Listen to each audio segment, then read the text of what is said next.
Alam mo bang minamahal ko siya, at tunay ang aking nadarama. Kahit ako'y nagmumukhang tanga, ay ayos lang basta kasama siya.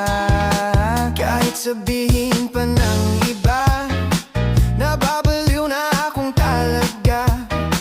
Kahit mayroong ibang nagcha-cha-cha, nagrurumba, nagsasalsa, pwedeng sabihin nyo to sa kanya.